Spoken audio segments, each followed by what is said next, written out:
ನಮಸ್ಕಾರ, ನಾನು Sunil V1 business solution ಇಂದ ಮಾತಾಡ್ತಾ ಇದ್ದೇನೆ.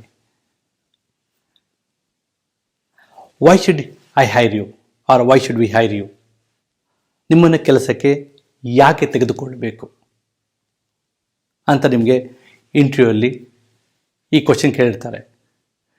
ನಿಮ್ಮ ಸಂದರ್ಶನಕಾರರು ನಿಮ್ಮಲ್ಲಿ ಯಾವ ರೀತಿ ಉತ್ತರವನ್ನು ಕೇಳಲು ಇಷ್ಟಪಡುತ್ತಾರೆ, ಯಾವ ರೀತಿ ಈ ಪ್ರಶ್ನೆಗೆ ಉತ್ತರಿಸಬೇಕು, ಒಂದು ಫ್ರೇಮ್ವರ್ಕ್ ಅಂದರೆ ಒಂದು ಚೌಕಟ್ಟಿನಲ್ಲಿ ಅದನ್ನು ಈ ಪ್ರಶ್ನೆಯನ್ನು ಹೇಗೆ ಉತ್ತರಿಸಬೇಕು ಎಂದು ಇವತ್ತು ನಾವು ತಿಳಿದುಕೊಳ್ಳೋಣ.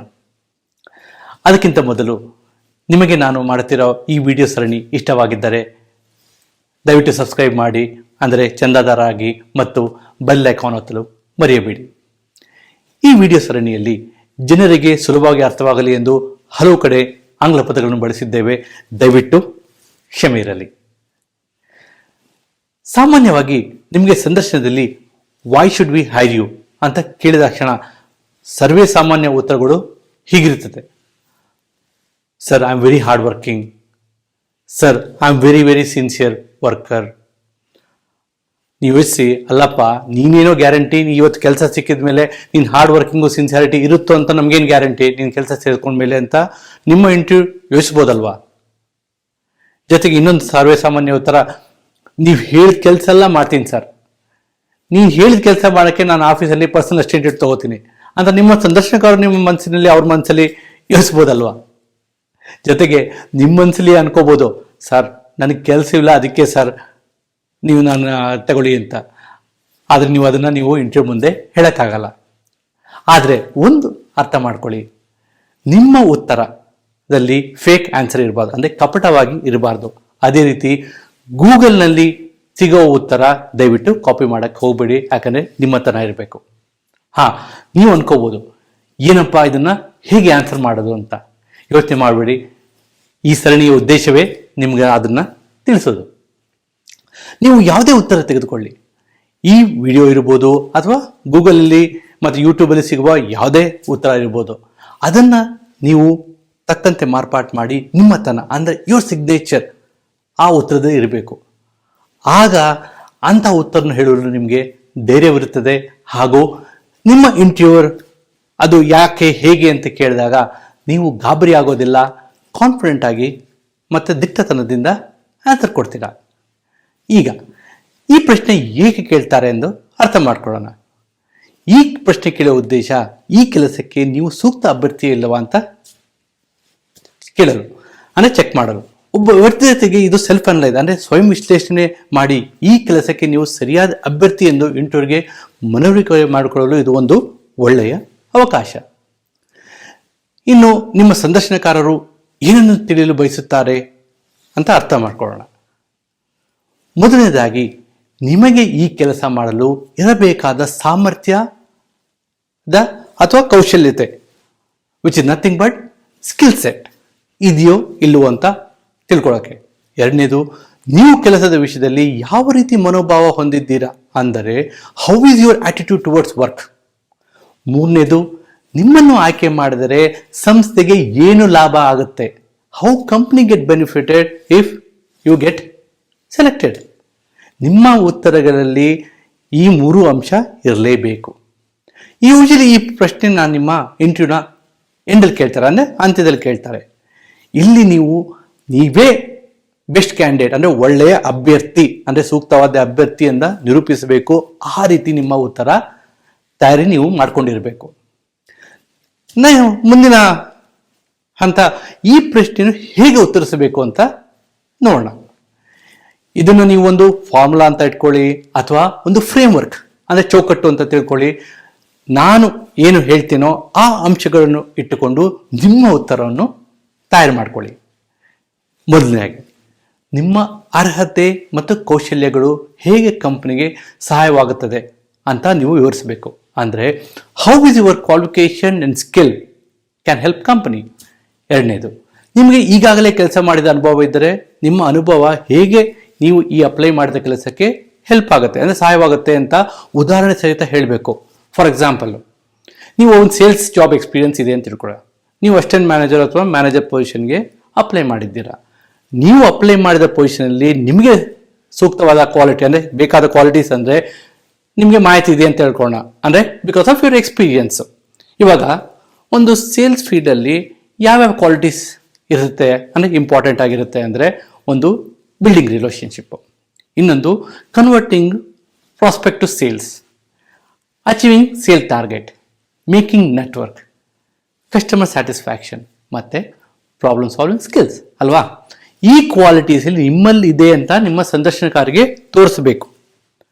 ಮೂರನೇದು, ನೀವು ಅಪ್ಲೈ ಮಾಡ್ತಿರೋ ಪೊಸಿಷನ್ನಲ್ಲಿ ಜಾಬ್ ಡಿಸ್ಕ್ರಿಪ್ಷನ್ ಅಂದರೆ ಕನ್ನಡದಲ್ಲಿ ಉದ್ಯೋಗಕ್ಕೆ ಬೇಕಾದ ಅರ್ಹತೆಗಳನ್ನು ಕೂಲಂಕುಷವಾಗಿ ನೋಡಿ, ಅಂದರೆ ಕೇರ್ಫುಲ್ ಆಗಿ ಸ್ಟಡಿ ಮಾಡಿ ಅದರಲ್ಲಿ ಮ್ಯಾಚ್ ಆಗೋ ನಿಮ್ಮ ಗುಣಗಳ ಬಗ್ಗೆ ನಿಮ್ಮ ಇಂಟರ್ವ್ಯೂಗೆ ತಿಳಿಸ್ಬೇಕು. ನಾನು ಬಹಳ ಫ್ರೆಶರ್ ನೋಡಿದ್ದೇನೆ, ಜಾಬ್ ಡಿಸ್ಕ್ರಿಪ್ಷನ್ ಬಿಡಿ, ಕೆಲವೊಂದ್ಸಲಿ ತಮ್ಮ ರೆಸ್ಯೂಮಿನೇ ಸರಿಯಾಗಿ ಓದಿರಲ್ಲ, ಎಲ್ಲಿಂದನೋ ಕಾಪಿ ಮಾಡಿರ್ತಾರೆ. ಅದನ್ನು ದಯವಿಟ್ಟು ನೀವು ಹಾಗೆ ಮಾಡಲಿಕ್ಕೆ ಹೋಗಬೇಡಿ. 4ನೇ ಪಾಯಿಂಟ್, ನಿಮ್ಮಲ್ಲಿರುವ ಯಾವ ಗುಣಗಳು ಒಂದು ಕಂಪನಿಯ ಧ್ಯೇಯ ಹಾಗೂ ಸಿದ್ಧಾಂತಗಳಿಗೆ ಸರಿದೂಗುತ್ತದೆ ಅನ್ನೋದನ್ನ ಸಂದರ್ಶಕರಿಗೆ ನೀವು ತಿಳಿಸಬೇಕು. Your trait matching in line with company vision and values. ನಿಮ್ಗೆ ಅನಿಸ್ತಿರ್ಬೋದು ಈ ಮಾತು ಕೇಳಿದ್ರೆ ನಮ್ಮ ಕಾಲೇಜ್ ಲೆಕ್ಚರರ್ ಪಾಠ ಮಾಡ್ದಂಗೆ ಇದೆ ಅಂತ ಅಲ್ವಾ. ಯೋಚನೆ ಮಾಡಬೇಡಿ, ಯಾಕಂದರೆ ಈ ಥರ ಬಂದಾಗ ನಿಮ್ಗೆ ಅನಿಸುತ್ತೆ ಕೇಳೋಕ್ಕೇನೋ ಚೆನ್ನಾಗಿದೆ ಆದರೆ ಅರ್ಥ ಆಗೋದು ಕಷ್ಟ ಆಗ್ತಾ ಇದೆ ಅಂತ. ಯೋಚನೆ ಮಾಡಬೇಡಿ, ನಾನು ಇದಕ್ಕೆ ಒಂದು ಉದಾಹರಣೆ ಕೊಟ್ಟು ನಿಮಗೆ ವಿವರಿಸ್ತೇನೆ.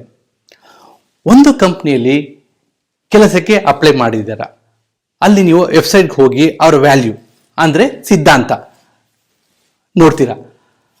ಆ ಸಿದ್ಧಾಂತ ಇವಾಗ ಎಕ್ಸಾಂಪಲ್ ಆಗಿ ಇನೋವೇಷನ್ ಅಂತ ಇರ್ಬೋದು. ಅಂದರೆ ಆ ಕಂಪ್ನಿ ತನ್ನ ಹೊಸ ಪ್ರಾಡಕ್ಟ್ ಅನ್ನ ಬಳಕೆದಾರರಿಗೆ ನೀಡುವುದು, ಅಂದರೆ ಇದು ಪ್ರಾಡಕ್ಟ್ ಇರ್ಬೋದು, ಸರ್ವಿಸ್ ಆಗಿರ್ಬೋದು ಅಂತ ಇರುತ್ತೆ. ಆಗ ನೀವು ಕೆಲಸದ ಸ್ಥಳದಲ್ಲಿ ಯಾವಾಗಲೂ ಹೊಸ ಆಲೋಚನೆಗಳನ್ನು ನೀಡುವಂಥ ವ್ಯಕ್ತಿ ಆಗಿದ್ದಾರೆ. ನಿಮ್ಮ ಎಕ್ಸ್ಪೀರಿಯನ್ಸ್ ಅಲ್ಲಿ ನೀವು ಬಹಳ ಪ್ರೋಸೆಸ್ ಇಂಪ್ರೂವ್ಮೆಂಟ್ ಐಡಿಯಾಸ್ ಅಂತಾರಲ್ಲ ಅದನ್ನು ಕೊಟ್ಟಿದ್ದಾರೆ. ಈ ಗುಣ ನಿಮ್ಮ ಕಂಪನಿಯ ಸಿದ್ಧಾಂತಗಳಿಗೆ ಹೇಗೆ ಸರಿ ಹೋಗುತ್ತದೆ ಅಂತ ನೀವು ತಿಳಿಸ್ಬೇಕು. ಹಾಗೆ ಈ ನಿಟ್ಟಿನಲ್ಲಿ ನೀವು ಹೇಗೆ ಕಂಪ್ನಿಗೆ ಕಾಂಟ್ರಿಬ್ಯೂಟ್ ಮಾಡ್ತೀರಾ, ನಿಮಗೆ ಈ ಪೊಸಿಷನ್ ಸಿಕ್ಕಿದ್ರೆ ಹೇಗೆ ಸಹಾಯ ಮಾಡ್ತೀರಾ ಅಂತ ನೀವು ತಿಳಿಸ್ಬೇಕು. ನಿಮ್ಮ ಉತ್ತರದಲ್ಲಿ ನಾನು ಹೇಳುವ ಈ ಅಂಶಗಳನ್ನು ದಯವಿಟ್ಟು ಜ್ಞಾಪಕ ಇಟ್ಕೊಳ್ಳಿ. 1, ಸಮಯ. ನಿಮ್ಮ ಉತ್ತರ 1 ನಿಮಿಷದಲ್ಲಿ ಮುಗಿಯುವಂತೆ ಇರಬೇಕು. ಜೊತೆಗೆ ನಿಮ್ಮ ಗುಣಗಳು ಅಂದರೆ 2ನೇ ಪಾಯಿಂಟ್, ನೀವು ಅಪ್ಲೈ ಮಾಡ್ತಾ ಕೆಲಸಕ್ಕೆ ಹೇಗೆ ಸರಿತೂಗುತ್ತೆ ಅಂದರೆ ಟ್ಯಾಲಿ ಆಗುತ್ತೆ ಅಂತ ನೀವು ಉತ್ತರದಲ್ಲಿ ತಿಳಿಸಬೇಕು. 3ನೇದು, ನಿಮ್ಮನ್ನು ಆಯ್ಕೆ ಮಾಡಿದರೆ ಕಂಪ್ನಿಗೆ ಹೇಗೆ ಸಹಾಯವಾಗುತ್ತೆ, ಹೇಗೆ ಅವ್ರು ಬೆನಿಫಿಟ್ ಆಗ್ತಾರೆ ಅಂತ ಉದಾಹರಣೆಯೊಂದಿಗೆ ಪರಿಣಾಮಕಾರಿಯಾಗಿ ವಿವರಿಸಬೇಕು. Your answer should be impactful on the stressing value add you're going to bring on board if you get shortlisted or you get selected. ಉದಾಹರಣೆಗೆ, ನಾನು ಕಲಿಯಲು ಉತ್ಸುಕನಾಗಿದ್ದೇನೆ. I am hungry to learn. How you are a good team player ಅಂದರೆ ತಂಡದಲ್ಲಿ ಚೆನ್ನಾಗಿ ಹೊಂದಿಕೊಂಡು ಹೋಗುವ ಕೆಲಸ ಅನುಭವ ಇದೆ, ನಾನು ಇಲ್ಲೂ ಅದನ್ನು ಮಾಡ್ತೇನೆ. ಇನ್ನು ಇಲ್ಲಿ ಯಾವ ರೀತಿ ಗುಣ ಸಾಮರ್ಥ್ಯ ಅಂದರೆ ಸ್ಕಿಲ್ ಅಂಡ್ ಕ್ವಾಲಿಟೀಸ್ ಹೈಲೈಟ್ ಮಾಡಬೇಕು ಅಂತ ಇಲ್ಲಿ ನಾನು ಲಿಸ್ಟ್ ಡೌನ್ ಮಾಡಿದ್ದೇನೆ. ಅದನ್ನು ನಿಮ್ಮ ಉತ್ತರದಲ್ಲಿ ಉಪಯೋಗಿಸ್ಬೋದು. 1, ಕ್ವಿಕ್ ಲರ್ನರ್ ಅಂದರೆ ಶೀಘ್ರ ಗ್ರಹಿಕೆಯ ಸಾಮರ್ಥ್ಯ ಇರುವ, ಓಪನ್ ಮೈಂಡೆಡ್ ಮುಕ್ತ ಆಲೋಚನೆ ಉಳ್ಳುವ ವ್ಯಕ್ತಿ, ಫ್ಲೆಕ್ಸಿಬಲ್ ಹೊಂದಿಕೊಳ್ಳುವ ಗುಣ, ಟೀಮ್ ಪ್ಲೇಯರ್ ತಂಡದ ಒಳಿತಿಗಾಗಿ ಒಗ್ಗಟ್ಟಿನಲ್ಲಿ ಕೆಲಸ ಮಾಡುವ ಗುಣ, ಪ್ಯಾಷನೇಟ್ ಉತ್ಸುಕತೆ ಇರೋದು, ಟೈಮ್ಲಿ ರಿಸಲ್ಟ್ ಸರಿಯಾದ ಸಮಯಕ್ಕೆ ಕೆಲಸ ಮಾಡೋದು, ಪಾಸಿಟಿವ್ ಆಟಿಟ್ಯೂಡ್ ಸಕಾರಾತ್ಮಕ ಮನೋಭಾವ, ಸೆಲ್ಫ್ ಮೋಟಿವೇಟೆಡ್ ಅಂದರೆ ತಾನೇ ಯಾರೇ ಪ್ರೇರೇಪಣೆ ಇಲ್ಲದೆ ಕೆಲಸ ಮಾಡುವ ಗುಣ ಉಳ್ಳೋದು. ಈಗ ಕೆಲವೊಂದು ಸ್ಯಾಂಪಲ್ ಆನ್ಸರ್ ನೋಡೋಣ. ಇದು ಫ್ರೆಶರ್ಗೋಸ್ಕರ. Tell me about yourself. Sir, I am a fresher but I have the qualification and skill set you need for this position. I am hungry to learn and your company's reputation is certainly a factor for me in being keen for this position. As I look forward to begin my career, this opportunity in your organization is more than one can ask for. Working with a team of experts in this field can make me grow in this field and grow as a professional. It can help me to acquire much needed abilities to grow in my career. I feel I am the best talent for this position. ಇಲ್ಲಿ ನೀವು job ಮಾರ್ಕೆಟ್ಗೆ enter ಮಾಡ್ತಾ ಇದ್ದೀರಾ, ಜೊತೆಗೆ ನೀವು apply ಮಾಡಿದ ಪೊಸಿಷನ್ಗೆ ನಿಮ್ಮಲ್ಲಿ ಬೇಕಾದ ಅರ್ಹತೆ ಮತ್ತು ಗುಣ ಇದೆ ಅಂತ ನೀವು ಹೇಳ್ತಾ ಇದ್ದೀರಾ. ಜೊತೆಗೆ ಕಲಿಯಲು ಉತ್ಸುಕರಾಗಿದ್ದೀರಾ ಅಂದರೆ ಕೀನ್ ಆನ್ ಲರ್ನಿಂಗ್ ಅಂತ ನಿಮ್ಗೆ ಇಂಟರ್ವ್ಯೂಗೆ ತಿಳಿಸ್ತಿದ್ದೀರಾ. ನಿಮ್ಮಲ್ಲಿ ಎಕ್ಸ್ಪೀರಿಯನ್ಸ್ ಇಲ್ಲ, ಆದ್ದರಿಂದ ಈ ಉತ್ಸುಕತೆ ಅಂದ್ರೆ ಪ್ಲಸ್ ಪಾಯಿಂಟ್ ಆಗಿರುತ್ತೆ. ಜೊತೆಗೆ ಕಂಪ್ನಿ ರೆಪ್ಯುಟೇಷನ್ ಮತ್ತೆ ಇಂಡಸ್ಟ್ರಿ ಎಕ್ಸ್ಪರ್ಟ್ ಜೊತೆ ಮಾಡುವ ಅವಕಾಶ ಈ ಕಂಪ್ನಿ ಸೇರಲು ಮೋಟಿವೇಟ್ ಮಾಡ್ತಾ ಇದೆ ಅಂತ ತಿಳಿಸ್ತಾ ಇದ್ದೀರಾ. ಅದಕ್ಕೆ ಇದು ಒಂದು ಒಳ್ಳೆಯ ಉತ್ತರ ಆಗಿರುತ್ತೆ.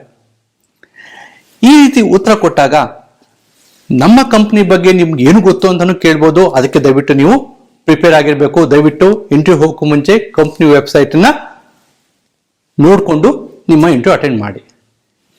ಮುಂದೆ ಎಕ್ಸ್ಪೀರಿಯನ್ಸ್ ಪ್ರೊಫೆಷನ್ ಬಗ್ಗೆ ಮಾತಾಡೋಣ. Sir, you should hire me because of my positive attitude towards work. Also, from your job description, I noticed that you are looking for someone who is good with communication as well as technical skill, and I have those qualities and skill set. You may find people with more experience than me, but not a person as passionate about the job. If I'll be given a chance, then I will assure that you will not be regretting your decision. ಈ ಉತ್ತರದಲ್ಲಿ ನಿಮಗೆ ಈಗಾಗಲೇ ಕೆಲಸ ಮಾಡಿದ ಅನುಭವ ಇರೋದ್ರಿಂದ ನಿಮ್ಮ ಅನುಭವ ಹೇಗೆ ಈ ಕೆಲಸಕ್ಕೆ ಸಹಾಯ ಮಾಡ್ತಾ ಇದೆ ಅಂತ ತಿಳಿಸ್ತಿದ್ದೀರಾ. ಜೊತೆಗೆ ನಿಮಗೆ ಕೆಲಸಕ್ಕೆ ಬೇಕಾದ ಎಲ್ಲಾ ಅರ್ಹತೆಗಳು ಈಗಲೇ ಹೊಂದಿದ್ದೀರಾ. ಜೊತೆಗೆ ಜಾಬ್ ಡಿಸ್ಕ್ರಿಪ್ಷನ್ ನೋಡಿ ತಿಳ್ಕೊಂಡಿದ್ದೀರಾ. ಜೊತೆಗೆ ನಿಮ್ಮಲ್ಲಿನ ಸಕಾರಾತ್ಮಕ ಮನೋಭಾವ ಅಂದರೆ ಪಾಸಿಟಿವ್ ಆಟಿಟ್ಯೂಡ್ ಇರೋ ವ್ಯಕ್ತಿ, ಜೊತೆಗೆ ಯಾವುದೇ ಕೆಲಸವನ್ನ ಉತ್ಸಾಹದಿಂದ ಮಾಡೋ ಗುಣ ನಿಮ್ಮನ್ನು ಈ ಕೆಲಸಕ್ಕೆ ತೆಗೆದುಕೊಳ್ಳುವ ಒಂದು ಪ್ರಭಾವದ ಕಾರಣ ಅಂತ ನಿಮ್ಮ ಇಂಟರ್ವ್ಯೂಗೆ ತಿಳಿಸ್ತಿದ್ದೀರಾ. ಇಂಥ ಉತ್ತರನ ಖಂಡಿತ ನಿಮ್ಮ ಸಂದರ್ಶನಕಾರರು ಇಷ್ಟಪಡುತ್ತಾರೆ. ಇನ್ನು ನೀವು ಮಾಡಬೇಕಾದ ಕೆಲಸ ಎಂದರೆ ನಾನು ಹೇಳಿದ ಈ ವಿಷಯಗಳು ಮತ್ತು ಉದಾಹರಣೆ ನೋಡಿಕೊಂಡು ನಿಮ್ಮ ಉತ್ತರವನ್ನ ತಯಾರು ಮಾಡಿಕೊಳ್ಳಿ. ಮೊದಲೇ ಹೇಳಿದಂತೆ ನಿಮ್ಮ ಉತ್ತರದಲ್ಲಿ ನಿಮ್ಮತನ ಅಂದ್ರೆ ನಿಮ್ಮ ಸಿಗ್ನೇಚರ್ ಅಂತಾರಲ್ಲ, ಅದಿರಲಿ. All the very best and good luck. ಶುಭವಾಗಲಿ.